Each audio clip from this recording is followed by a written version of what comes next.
Dictation start now.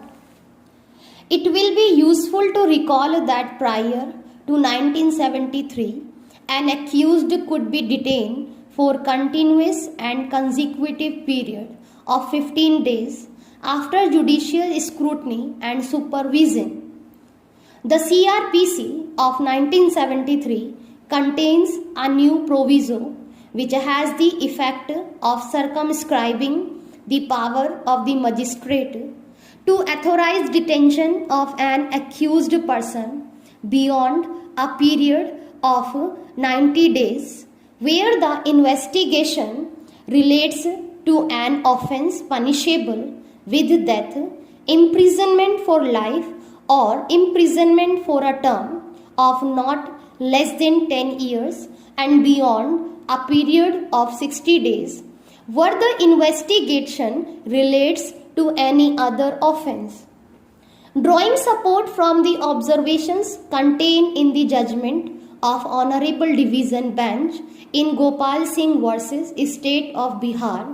1986, for SCC 481, we are spurred to extrapolate the proviso of Section 167 of the CRPC 1973 to moderate suspension orders in cases of departmental disciplinary inquiries also.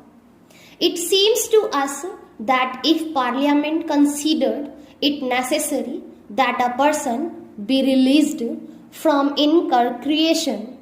after the expiry of 90 days, even though accused of commission of the most heinous crimes, a fortiori suspension should not be continued after the expiry of the similar period, especially when a memorandum of charge sheet has not been served on the suspended person. It is true that the proviso of Section 167(2) CRPC postulates personal freedom but respect and preservation of human dignity, as well as the right to a speedy trial should also be placed on the same pedestal. We therefore direct that the currency of a suspicion order should not extend beyond 3 months if within this period the memorandum of charge sheet is not served on the delinquent officer employed. If the memorandum of charges and charge sheet is served, a reason after must be passed for the extension of the suspension. As in the case in hand, the government is free to transfer the concern about to any department in any of its offices, within or outside the state, so as to sever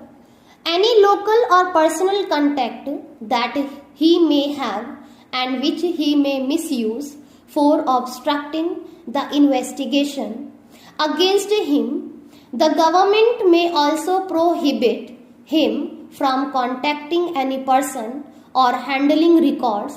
and documents till the stage of his having to prepare his defense. We think this will adequately safeguard the universally recognized principle of human dignity and the right to a speedy trial, and shall also preserve the interest of the government in the prosecution.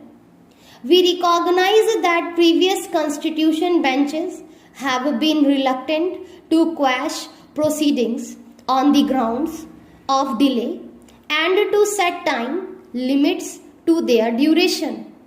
However, the imposition of a limit on the period of suspension has not been discussed in prior case law and would not be contrary to the interest of justice. Furthermore, the direction of the Central Vigilance Commission that pending a criminal investigation,